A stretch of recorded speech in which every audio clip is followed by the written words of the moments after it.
Welcome to week 1 of the Flip production series, The Breach. The sole purpose of these quick intro videos is to give a quick overview of what we will be doing so you don't have to scrub through the videos to see what's coming and get yourself excited. We will start with going over the animatic to get a brief idea of what we will be doing.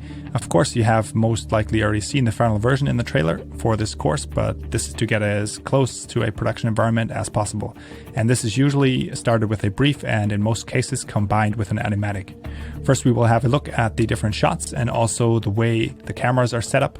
Second, we will start to discuss how we want to approach this effect based on what we see in the animatic and how we want to split the simulations to be as efficient as possible. Continuing with the brief, we will discuss the always overlooked importance of reference and how to get comfortable and used to collecting and looking for reference if you are not already doing this. Then we will have a look at the reference I collected for this type of effect and talk a bit about what features we can take from it. Apart from the effects reference, we have reference for the mood and feeling of the scene. This most likely will not have the effects within the reference, but be an indicator for what type of feeling or mood we want to set the effects in. Just so there is no confusion, I will quickly go over my setup, so speak a little about the operating system I use, the software, as well as my setup for rendering and simulating as efficiently as possible when working from home. The first reason for this is to mimic a studio environment, and second, it just saves you from so much headache and pain when doing multiple shots in sims. If you already work in a studio, then I guess this is nothing new, but as a lot of you want to get to that stage, this is a great opportunity to get yourself used to a production environment. And by the way, that's why it's called production series. But of course, more on that in the section itself. Then we will go over the folder structure and the provided or necessary files to be able to reproduce the same effect. We will then go and load it all in Houdini and prepare our animation caches just like we would receive when working in a studio. So don't worry, animation is provided. Also, it's possible to swap it for one of your own ships if it's approximately the same size, of course. In the next step, we will then go and set up the starting point for the entire scene.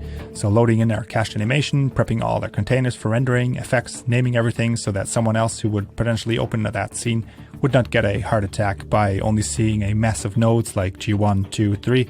And I guess some of you that are already working in the industry know exactly what I'm talking about.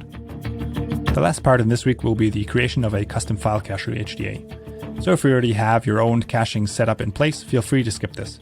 Although we do go over how to manage HDAs, a bit of Python, and also coming up with a good naming convention to help organize your cache files.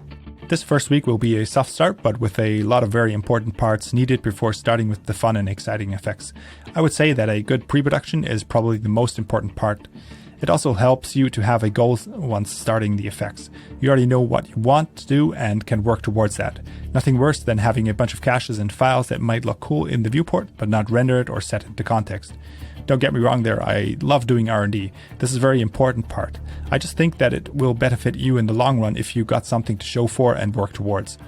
Also, if you encounter any technical issues during R&D phase, you might just skip it and never find a solution until you're actually in a production, or as in this project here, have a goal and actually need to solve it, which hugely improves your problem-solving skills, which is one of the biggest parts we face day to day when working in a production. Also, I usually do not work in a linear fashion, so first finish the flip sim, then finish the whitewater, and so on. This was just the best way to structure the course. So usually I would try and get the basic setup, including whitewater, smoke, and mist cached, so I can get the basic render up and running. From there, I then go and refine this setup and can always run through the entire chain to see the changes on each step. You can think of this as a kind of sketching and polishing phase. This is very important to see if you are still going in the right direction and not spending hours and hours on that single little detail that might not even be visible in the end. But for those that can't wait, already next week we will be diving deep into Flip and starting to set up our first simulation. Alright, that's it. So don't waste any time, skip that Netflix show you were planning on tonight, and start watching the next class now. Just kidding, do whatever, and we'll see each other in the next part. Enjoy, and most importantly, have fun.